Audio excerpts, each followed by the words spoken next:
Bonjour à tous et toutes et bienvenue dans Se Sentir Bien, le podcast qui est là pour vous aider à devenir votre propre coach. Je suis Esther Taïfé, coach certifiée, et dans ce 230e épisode, on va parler d'affirmation de soi. Chaque vendredi, on se retrouve ici pour parler vision du monde et épanouissement personnel. Mon objectif ? Vous aider à réaliser les vôtres, mais sans sacrifier votre santé mentale en chemin. Au programme, du partage d'expérience, de la vulnérabilité, du pragmatisme et des outils de coaching concrets pour vous aider à vous sentir bien. Pour mettre en application tout ça, je vous accompagne au-delà du podcast. Vous pouvez rejoindre la communauté SSB, j'ai nommé la salle de sport de votre cerveau, où vous êtes déjà des centaines à changer votre vie chaque jour. Plus d'informations sur ça en fin d'épisode, parce que pour l'heure, je vous invite à ouvrir bien grand vos oreilles et à profiter de ce que j'ai à vous dire aujourd'hui. Belle écoute. Bienvenue dans ce podcast aujourd'hui, j'espère que vous allez bien, que vous avez passé une bonne semaine et que vous êtes heureux que ce soit vendredi et qu'on se retrouve aujourd'hui dans cet épisode. Moi ça va super, je suis très contente parce que après-demain je pars en vacances pour une semaine. Voilà, et j'ai hâte parce que ce sont de vraies vacances où je veux vraiment couper mes réseaux sociaux et me reposer, et ça fait très longtemps que j'ai pas fait ça, je le fais pas suffisamment à mon goût, de vraiment couper. Donc ça va me faire un bien fou, surtout que j'ai pas eu de vraies vacances comme celle-ci depuis un petit moment, parce qu'en fait avec les examens de licence de psycho et le manuscrit de mon livre pour ma maison d'édition, en réalité les deadlines ont coïncidé. Enfin, c'était pas un choix de ma part, et en même temps je vais pas demander à la fac, excusez-moi, j'ai autre chose de prévu en janvier, est-ce que vous pourriez décaler s'il vous plaît?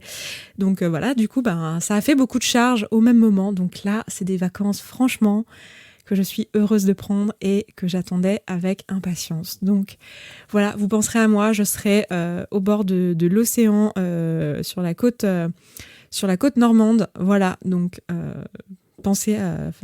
du coup, la Normandie, c'est pas l'océan, c'est la mer. Mais bref, vous avez compris. J'ai l'habitude d'aller à la côte bretonne d'habitude, et là, je vais en Normandie.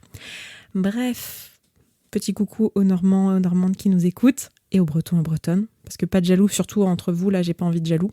Bref, je sais pas pourquoi je dis ça. Là, c'est là qu'on voit que je suis fatiguée. J'ai besoin de dormir, j'ai besoin de me reposer. Et bref, je suis très enthousiaste à cette idée. Et aujourd'hui, j'avais très envie de parler de ce sujet de l'affirmation de soi, parce que c'est un sujet qui revient souvent et qui est dans ma liste de sujets à traiter depuis très longtemps, et que je traite jamais, parce qu'il y en a toujours un autre que je suis plus inspirée à traiter à un moment donné. Et du coup, j'ai un podcast de près depuis un petit moment. Et j'ai eu la curiosité, alors ça va vous faire rire si vous êtes dans la commu, parce que vous savez que je suis une folle de ChatGPT et Midjourney et GPT-3, et enfin bref, toutes les AI, les intelligences artificielles là, qui sont rendues publiques depuis quelques mois. Et j'ai eu envie de demander du coup à ChatGPT, mais dis-moi ChatGPT, qu'est-ce que c'est que l'affirmation de soi ? Et j'aime beaucoup la réponse qu'il m'a fournie. Vous savez peut-être, mais les réponses que vont vous fournir ces intelligences artificielles, et en particulier celle-ci, ça va être en fait la réponse la plus probable qu'un humain répondrait à cette question. C'est-à-dire qu'il a ingurgité beaucoup de textes, donc c'est de la probabilité de réponse. Donc il va nous fournir une réponse qui est finalement assez représentative de l'inconscient collectif, très probablement, puisqu'il va nous donner un truc assez probable à répondre à cette question-là. Et la réponse qu'il m'a faite à la question « Qu'est-ce que c'est que l'affirmation de soi ?» C'est l'affirmation de soi est la capacité à exprimer ses opinions, ses besoins, ses désirs, ses émotions et ses limites de manière claire et respectueuse, sans agressivité ni passivité excessive. Cela implique d'exprimer ses pensées et ses sentiments de manière directe et honnête, tout en respectant le droit et les opinions des autres. Et j'aime beaucoup cette définition. Je la trouve très claire. Et de manière générale, ce qu'on appelle l'affirmation de soi, et on le voit là dans cette définition, c'est il y a une notion en fait d'expression, une notion de place et d'expression de qui on est, et de place prise dans le monde réel et dans l'espace. Et c'est souvent d'ailleurs sous cet angle-là que vous venez me voir en coaching, avec cette idée de j'arrive pas à prendre ma place, j'ai même du mal à savoir quelle est ma place. Et j'aurais besoin qu'on coach là-dessus pour que je puisse justement m'affirmer davantage, pouvoir poser plus de limites, pouvoir m'assumer. C'est aussi des mots que vous pouvez qu'on emploie en fait. Enfin, je dis vous, mais moi pareil. Quand je parle de ces sujets-là, c'est des mots qui viennent assez naturellement pour décrire ça. Donc il y a un enjeu de place. Et j'avais vraiment envie de parler de ce sujet, et ce que j'ai envie pour vous en écoutant ce podcast, donc je vais vous donner pas mal d'exemples, ce que j'ai envie pour vous, c'est que vous puissiez déjà mieux comprendre l'enjeu qu'il y a derrière ça et avoir des premières pistes d'action sur comment vous pouvez faire pour développer justement un peu plus d'affirmation de vous, comment vous pouvez prendre un peu plus d'espace et prendre surtout votre place davantage dans ce monde et dans le comment dire dans le monde dans lequel on vit, quoi, et dans votre vie sociale, dans votre vie professionnelle, etc.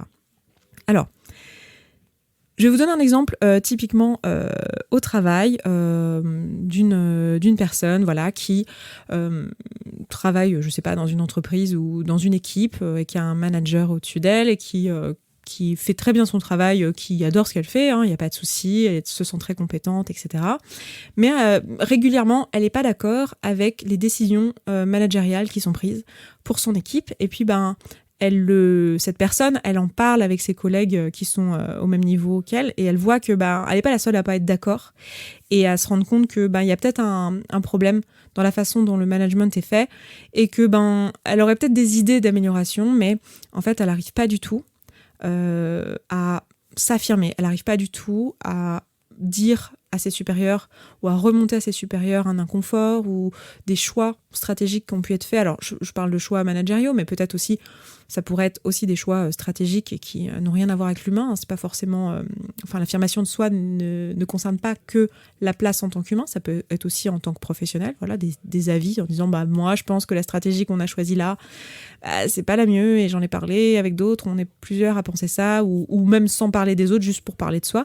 Et cette personne, elle a du mal à juste prendre sa place et à dire en fait, moi je ne suis pas d'accord, ou j'ai d'autres idées, ou j'ai envie en tout cas d'exprimer mon opinion, à tel point qu'en fait du coup elle va pas le faire, typiquement dans cet exemple. Et à un niveau 1, ça paraît ne pas être un problème, c'est pas grave de pas donner son opinion, mais en fait plus le temps passe, plus elle sent que en fait elle s'efface, et que elle, ça lui crée quelque chose en fait dans l'estomac, dans le corps, une sensation finalement presque d'imposture, de mentir, d'être en train de cacher quelque chose, parce qu'en fait il y a un peu ce truc de qui dit mot consent, ce qui est totalement faux, mais ça donne un peu cette impression là que en fait on ne dit pas, on a l'impression presque de mentir, et puis même de se mentir à soi-même, plus un sentiment juste de pas avoir le droit d'exister, de devoir se taire de plus en plus. Plus on se tait, plus c'est compliqué de parler, et puis même parfois de sentir que en fait ça serait pas forcément bien reçu, ou en tout cas d'avoir peur de le dire en se disant tiens, est-ce que ça serait bien reçu, puis ça serait quoi mes limites, ça serait quoi mes demandes, et voilà, toute cette question-là. Donc là, ça va être typiquement dans l'exemple que je viens de vous donner, un cas de difficulté d'affirmation de soi. Vous voyez que on est typiquement dans une situation où on a du mal à exprimer nos émotions, on a du mal à exprimer nos opinions, on a du mal à exprimer nos désirs, nos besoins, éventuellement nos limites aussi qui sont associées. Et on aurait du mal en plus à le faire de façon respectueuse et sans agressivité, et en respectant les opinions des autres. Alors peut-être que là, respecter les opinions des autres serait pas la chose la plus difficile, ni le fait de le faire sans agressivité, mais ça serait plutôt, peut-être dans ce cas, le fait de juste pouvoir exprimer son opinion. Donc ça va finir par peser. Vous voyez, dans cette situation-là, qu'est-ce qui va se passer en fait si on fait rien ? C'est ça le truc, c'est que si on ne fait rien, on pourrait se dire, écoutez, en fait, c'est pas grave en soi de pas s'affirmer, c'est pas grave en soi de pas prendre sa place et de pas exprimer son opinion, et de pas prendre de place socialement finalement, et d'être effacé en réunion, de pas être impliqué et de juste pas prendre part aux discussions stratégiques ou quoi. En soi, ça paraîtrait sur le papier pas être un problème, mais en fait, sur le long terme, assez vite, vous allez vous apercevoir que, comme je disais à l'instant, il y a ce sentiment de pas être honnête envers soi, de pas potentiellement être honnête envers l'autre aussi, envers son manager, de se sentir pas bien. On finit par sentir qu'il y a quelque chose de off, en fait, parce que quand on ne s'affirme pas, les gens autour de nous vont supposer et vont projeter, en fait, sur notre identité, sur qui on est. Parce qu'on leur donne pas des éléments pour faire autrement, en fait. Donc ils vont être obligés de projeter, de deviner, et du coup, en général, quand on devine à côté, puisqu'on ne sait pas, on n'a pas posé la question.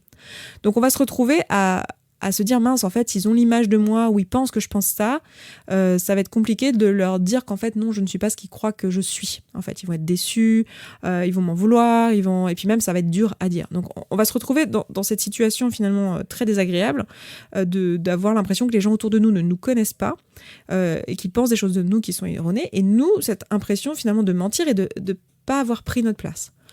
Plus, au-delà de ça, la frustration que ça représente, que de devoir finalement, parce qu'on n'a pas pris la place et on n'a pas su s'affirmer à un moment donné de notre carrière, typiquement là dans l'exemple que j'ai donné, se retrouver à avoir le cœur lourd en fait. Et nous-mêmes, c'est plus supportable en fait. Au bout d'un moment, ça pèse tellement que on finit par avoir envie de quitter notre emploi ou de sortir de cette situation parce que ça devient en fait extrêmement inconfortable parce que nos besoins ici d'expression de nous-mêmes, nos besoins d'estime, nos besoins d'appartenance, même d'implication juste dans notre travail, en fait, ne sont plus là.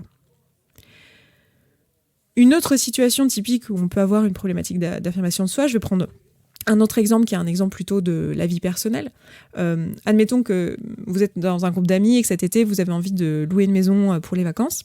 Et là, en ce moment, y a un groupe WhatsApp qui s'est constitué avec les personnes potentiellement qui pourraient partir avec vous cet été. Et puis chacun il va un petit peu de son opinion. Est-ce qu'on reste en France? Est-ce qu'on va à l'étranger? Oui, mais bon, il y a les questions d'impact carbone si on prend l'avion.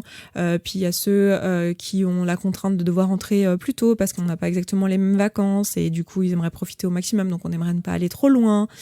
Voilà, il y a ceux qui préfèrent la mer, il y a ceux qui préfèrent la montagne, il y a ceux qui préfèrent les randonnées et les trajets en vélo et ce genre de choses. Puis il y a ceux qui préfèrent pouvoir visiter des monuments et plutôt la ville et les nouvelles cultures. Donc il y a plusieurs styles de vacances possibles et vous êtes là dans cette conversation à voir tous ces gens que vous aimez, qui sont des amis. Alors, il y en a peut-être que vous connaissez un petit peu moins et dont vous êtes moins proche, mais il y a en tout cas des gens que vous aimez beaucoup. Et vous les voyez mettre leurs opinions, proposer leurs idées, puis ça fuse dans tous les sens. Et puis, alors vous, soit parce que ça fait beaucoup de conversations, si vous êtes un peu introverti, vous pouvez vous retrouver un peu débordé par ça, mais mis à part ça, vous vous retrouvez là au milieu, soit donc par introversion, mais peut-être par difficulté à vous affirmer, à vous dire, mais en fait, moi, je ne sais pas du tout ce que je pense des vacances de cet été. Je n'ai pas d'avis. Et c'est pas tant que j'ai pas d'avis, c'est-à-dire que là, si on me pose la question, qu'on me dit « Et toi, qu'est-ce que tu veux ?» je vais répondre spontanément « Je sais pas, ça m'est égal, comme vous. » Et en fait, si je me pose la question en moi-même, je sais que j'ai pas d'avis, mais j'ai du mal à réellement me dire « Attends, mais moi... qu'est-ce que je veux vraiment? Quels sont mes besoins? Ah, en fait, moi, j'ai une limite. J'ai pas envie de partager ma chambre avec quelqu'un. En fait, ça, c'est une limite. Moi, je veux ma chambre seule. Ou, en fait, moi, j'ai une opinion qui est que je préférerais un endroit, je sais pas, où il y a de la mer. Parce que pour moi, les vacances d'été, c'est mieux avec la mer, mais c'est pas une limite, c'est pas limitant. Mais si je dis ça, mince, je vais me mettre dans un clan, qu'est-ce qui va se passer ? Et peut-être que les gens ne s'attendent pas à ce que j'ai une opinion, surtout si vous avez l'habitude de manquer d'affirmation de vous. Voilà. Et puis j'ai pas envie de m'imposer, j'ai pas envie de dire qui je suis pour dire mes préférences. Ça, vous pouvez avoir ça aussi dans l'exemple du travail juste avant, mais qui je suis pour dire mes préférences, on m'a rien demandé, toutes ces questions-là qu'on peut avoir qui répriment finalement l'affirmation et l'expression de soi. Et donc on peut tout à fait juste suivre le mouvement et aller en vacances là où les autres auraient décidé. En soi, c'est pas du tout un problème de faire ça, bien sûr que non. De la même manière que c'est pas du tout un problème au travail de pas exprimer son opinion sur la stratégie marketing de la boîte si on nous a rien demandé et si c'est pas notre poste. Là où ça pose un problème, c'est si c'est quelque chose que vous réprimez. Si c'est quelque chose que vous faites pas par choix de, en fait, j'ai un avis, mais j'ai pas envie de l'exprimer parce que c'est pas le bon moment, parce que ça me parle pas, parce que je m'en fiche, et parce que oui, j'ai une préférence, mais franchement, j'ai la flemme d'en parler et je la trouve pas pertinente et moi, je ressens pas le besoin de m'affirmer sur ce coup-là et d'exprimer du coup mon opinion. Donc, dans ce cas-là, évidemment, il n'y a pas de problème et il y a plein de situations où, moi, typiquement, les vacances, je suis quelqu'un qui n'a pas trop de problème avec l'affirmation de moi, mais alors les vacances, c'est souvent quelque chose dont je me fiche un petit peu. Alors, sauf là, mes vacances, vacances de cette fois-ci parce que c'est moi qui les ai choisis. Je voulais vraiment. Et ceci dit, je vous dis ça, mais en fait même pas. J'ai suivi un groupe qui partait quelque part où ça cochait mes cases. Je voulais de la campagne, de la mer. Je fais ok, très bien, je vais là-bas. Mais il y a plein de situations où moi c'est typiquement un truc où je suis heureuse de suivre le groupe parce qu'en vrai c'est pas que j'ai pas de préférence, j'en ai, mais je m'en fiche. Et pour le coup c'est pas important pour moi de m'affirmer à cet endroit-là. Donc je parle pas de ces cas-là évidemment. Les cas où vous ressentez pas du tout de gêne à pas vous affirmer parce que ça vous va tout aussi bien, évidemment ce sera pas une source de souffrance. Je parle plutôt des situations où en fait vous sentez que c'est vraiment que vous n'accédez pas, typiquement dans l'exemple que je viens de donner là, ce serait un cas où en fait on n'accède pas à son opinion presque parce que soit on n'a pas l'habitude de se poser la question de ce qu'on préfère, soit on n'ose pas se l'affirmer même pour soi-même. On a l'impression de potentiellement être en train de trahir les autres, ou de prendre part, ou de prendre parti, de prendre un clan. Et il y a un peu cette peur parfois du conflit typiquement.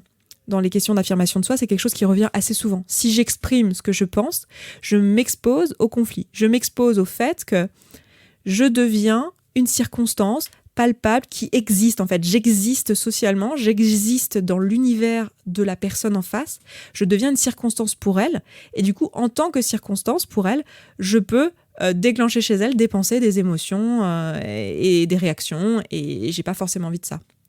Donc, plutôt que de me dire, en fait, les pensées, les émotions, les réactions de la personne en face, c'est à elle que ça appartient, je me dis, je préfère ne pas être une circonstance pour l'autre. Et du coup, je m'efface, et je finis par moi-même en souffrir. Là, typiquement, dans l'exemple des vacances, je peux en souffrir parce que je peux très bien me retrouver finalement à en vouloir intérieurement et à créer du ressentiment contre le groupe parce qu'en fait, j'ai passé les vacances les plus horribles de ma vie parce qu'en fait, j'ai partagé ma chambre avec quelqu'un qui, en plus, regarde son téléphone jusqu'à 2h du matin. Ça fait de la lumière dans la chambre et moi, j'ai besoin d'introversion et de me reposer alors qu'en plus, on a passé toute la journée à cavaler et voilà, et c'était atroce. Et en fait, je me retrouve à nourrir du ressentiment contre les autres alors que c'est moi qui n'ai pas su en fait m'affirmer. Et alors je dis pas que en tant qu'ami ou autre personne on peut pas aider les personnes qui s'affirment pas à prendre de l'espace, hein. Souvent dans les groupes il y a des personnes qui prennent plus d'espace que d'autres et du coup ça peut être intéressant quand on a conscience de ces dynamiques de groupe de nous-mêmes remarquer les personnes qui prennent moins de place et leur proposer de prendre un peu plus de place et de faire de la place pour elles. Mais disons que dans la plupart des cas c'est vrai que si on ne s'affirme pas on peut facilement être effacé au sein d'une conversation ou au sein d'un groupe social, quel qu'il soit. Du coup, dans la pratique, la difficulté ici, ça va être de réussir à prendre cette place. Et vous avez vu déjà avec les exemples que je viens de vous donner, qu'en fait, il y a plein de pensées qui nous limitent. Il y a plein de choses qui font peur là-dedans. En fait, ce qu'il faut comprendre, c'est que si vous avez pris l'habitude de ne pas vous affirmer dans un contexte, alors peut-être que vous ne manquez pas d'affirmation de vous au boulot, mais que vous en manquez à la maison, par exemple, ou inversement, ou dans certains contextes, c'est pas obligatoire que ce soit dans tous les domaines. Mais si vous avez pris l'habitude de ne pas affirmer votre présence et qui vous êtes, en fait, il se peut que ça fasse peur parce que vous avez pris du coup une habitude de nourrir vos besoins autrement. C'est-à-dire que dans ce groupe, vous avez, dans cette situation, dans ce groupe, dans ce contexte, vous avez un équilibre qui s'est créé et tous vos besoins sont remplis ou à peu de choses près. En tout cas, il y a un équilibre plus ou moins stable qui est là, qui fait que là, tout de suite, si vous changiez vos comportements, en fait, vous venez amener un déséquilibre. Et ça peut faire peur. C'est généralement ce que vous me dites quand vous me dites « ouais, mais j'ai peur de déclencher un conflit ». J'ai peur de ce que les gens vont penser de moi, j'ai peur, j'en sais rien, qu'on m'aime plus. Tout ça, vous êtes en train de me dire, en fait, j'ai peur que certains de mes besoins qui sont remplis actuellement ne le soient plus. Mon besoin d'appartenance au groupe, mon besoin d'amour, mon besoin d'estime, ma place de manière générale, donc avoir une place dans le groupe, là, il y en a une. Et moi, si j'arrive et que je dis mon opinion, ou que je pose une limite, ou que j'exprime un besoin, eh bien, ça va venir casser le déséquilibre. Enfin, ça va venir casser l'équilibre. Et donc, c'est normal, en fait, que ça fasse peur. Ce que j'ai envie de vous proposer, là, de voir, c'est que, en fait, travailler sur son expression de soi et sur prendre sa place, au-delà du fait que ça va être chouette pour vous, dans le sens où vous allez pouvoir mieux vous retrouver dans qui vous êtes, et que c'est quelque chose de plaisant d'un point de vue développement personnel pour soi, et que voilà, ça va être agréable de juste exister et de ne pas avoir à s'excuser d'être là. Au-delà de ça, c'est aussi quelque chose qui va renforcer votre estime et réduire votre anxiété. Parce que souvent, on a l'anxiété parce que en fait, on est dans des situations où on s'affirme pas. En fait, on est constamment en train de faire finalement profil bas, en train d'être finalement dans l'ombre et caché. Et ça peut rendre anxieux. Et au niveau de notre estime, c'est pas ouf non plus, parce que très souvent, du coup, on ne dit pas. On dit, mince, les gens, ils pensent un truc de moi, mais en fait, ils m'aiment pas pour qui je suis, parce qu'en fait, ils savent pas que en fait, ce truc-là, moi, je le trouve complètement débile et je suis pas du tout d'accord, et que la blague, elle était pas drôle. Oui. Donc, c'est vraiment une démarche d'amour de vous que de prendre le temps de travailler sur votre affirmation de vous. De vous dire, voilà, en fait, en faisant ça, je vais certes m'épanouir, parce que du coup, je vais pouvoir dire, là, j'ai une limite, là, j'ai un besoin, et ça va me faire du bien, en fait. Ça va me permettre de retrouver un équilibre qui est plus fonctionnel pour moi, et j'ai toutes les raisons d'avoir envie de ça. Mais au-delà de ça, ça va aussi, en tant que personne, vous aider à nourrir votre estime, votre amour de vous, et votre confiance aussi, dans le fait d'avoir la capacité de faire les choses. Donc, vous avez 3 choses ici, finalement, qui sont sous-jacentes. Vous avez l'estime de vous, vous avez la confiance en vous et l'amour de vous. C'est des sujets que j'ai déjà couverts sur le podcast, donc je vous invite à les regarder. Je crois que les épisodes sur la confiance et l'estime, c'est vraiment dans les tout premiers. Ça doit être les 9 et 10 ou 8 ou 9. N'hésitez pas à aller regarder ça. Et puis après, j'ai retraité ces sujets-là. L'amour de soi aussi, j'en ai traité plusieurs fois. Mais là, on parle de vraiment l'image qu'on a de nous-mêmes, donc l'estime qu'on a de nous-mêmes, donc la valeur que l'on s'accorde. On parle de la confiance qu'on a en nous-mêmes, en notre capacité à faire. Et on parle de l'amour qu'on se porte, c'est-à-dire de combien on s'accueille entièrement tel qu'on est. Et l'affirmation de soi, c'est un moyen d'expression de tout ça, en fait. C'est un moyen de faire exister dans le monde le fait que vous êtes un humain avec des besoins, des envies, des opinions, et que vous vous aimez, et que vous avez une estime pour vous-même, et que vous avez confiance en vous dans certains domaines, et une estime de vous dans certains domaines, et que tout ça va pouvoir exister dans le monde.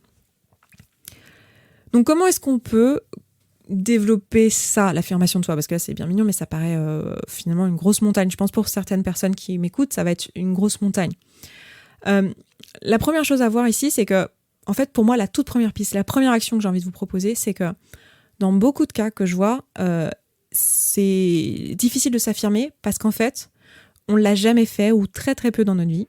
Typiquement, quand on a été éduqué en tant que femme, c'est quelque chose qui n'est pas valorisé socialement de s'affirmer, parce que c'est perçu comme prendre trop de place, couper la parole, faire de l'excès de zèle, alors que c'est pas du tout de ça dont il s'agit. C'est vraiment juste littéralement exprimer ses opinions et exprimer ses besoins, et ne pas s'excuser d'être là, en fait, juste s'octroyer le droit d'exister. Donc on parle pas du tout d'écraser les autres. Vous avez vu que dans la définition, il y a justement pas ça, il y a justement le fait de pouvoir s'exprimer de manière honnête et claire, tout en respectant les opinions des autres. Donc, on est vraiment à l'opposé de ça. Mais il y a cette vision-là. Donc, du coup, pour beaucoup d'entre nous, on l'a jamais fait. Du coup, on se retrouve face au constat de se dire, mais en fait, maintenant, j'ai bossé sur moi, j'ai écouté des podcasts, je me suis peut-être même fait coacher, je sais ce que je vaux, j'ai davantage confiance en moi, je m'aime. Alors oui, il y a des fois des trucs sur lesquels il faut encore que je travaille, j'ai pas confiance en moi sur tout, j'ai pas toujours mon estime de moi à 100%, mais voilà, c'est pas ça le problème. Et pour autant, j'arrive pas à m'affirmer. Parce que dans plein de cas, en fait, on l'a tellement jamais fait qu'en fait, on a du mal à savoir quelles sont nos opinions, nos besoins, nos désirs.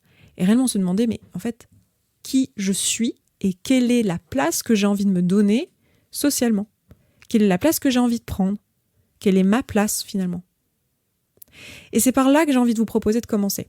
Si vous êtes concerné par cette problématique-là, par cette thématique, ou que vous vous sentez appelé par ce sujet, c'est de vous demander, ok, en fait, moi, avant même de me demander comment je peux dire non, poser des limites, etc., en fait, moi, en quoi je crois? C'est quoi mes opinions? C'est quoi mes besoins? C'est quoi mes désirs? Vous pouvez prendre n'importe quel sujet sur lequel vous avez remarqué que vous vous êtes dit, tiens, là j'ai manqué d'affirmation de moi, et vous demandez, ok, c'était quoi mes opinions ici ? Qu'est-ce que je n'ai pas expliqué ? Qu'est-ce que je n'ai pas affirmé ? Qu'est-ce que je n'ai pas dit ? Quels auraient été mes besoins ici qui n'ont pas été nourris ? Et quel désir j'ai envie pour la suite ? Je vous propose de tirer cette ficelle-là, et puis l'étape ensuite, ça va être de se dire, bon bah maintenant que j'ai pris conscience de ça, de ce que je veux, ce que je crois, qui je suis, etc., et que je me suis octroyé le droit d'avoir des besoins, le droit d'avoir des limites, il va être question de pouvoir le faire mettre en application, c'est-à-dire de poser ses limites et de dire non, de dire ça, c'est pas ok pour moi, ou de juste soi-même appliquer sa limite. Et le faire de façon respectueuse et sans culpabilité. Et ça, c'est encore un autre sujet. On a parlé de la culpabilité récemment dans l'épisode 228. Si vous ne l'avez pas écouté, vraiment, je vous recommande d'écouter cet épisode en suivant. C'était il y a 2 épisodes en arrière. Ça va beaucoup vous aider si vous êtes concerné par les questions d'affirmation de soi. La notion de la culpabilité est extrêmement présente dans notre société et dans la façon dont on interagit les uns avec les autres. Donc voilà, ma première piste, ça serait ça. Travailler sur quelles sont mes opinions, qu'est-ce que moi j'en pense, quels sont mes besoins à moi, juste entre vous et vous, en flot de pensée, en vous servant de situations concrètes de votre quotidien. Et ensuite de vous demander, ok, du coup, dans ces situations-là, quelles seraient mes limites et quels sont mes besoins et comment je peux mettre des stratégies en place pour répondre à ces besoins et donc prendre davantage de place et m'affirmer davantage. Évidemment, comme ça a toujours l'air simple. On est dans un podcast, mais c'est littéralement comme ça, à mon sens, qu'on peut commencer à tirer les ficelles.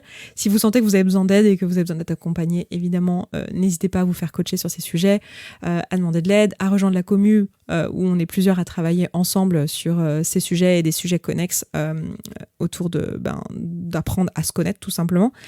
Et puis sinon en séance individuelle, enfin bref, je vous laisse aller regarder tout ça sur mon site si ça vous intéresse. Et puis déjà, mine de rien, avant même d'aller demander de l'aide ou de chercher à vous faire coacher sur ces sujets, déjà faire vraiment l'exercice de le faire à l'écrit, de vous dire mais en fait moi qu'est-ce que j'en pense ? Je vous assure que si vous faites juste cet exercice-là, vous prenez une situation dans laquelle vous avez manqué d'affirmation de vous et vous vous posez avec un papier, un stylo, vous dites mais moi qu'est-ce que j'en pense ? Quelles étaient mes opinions ?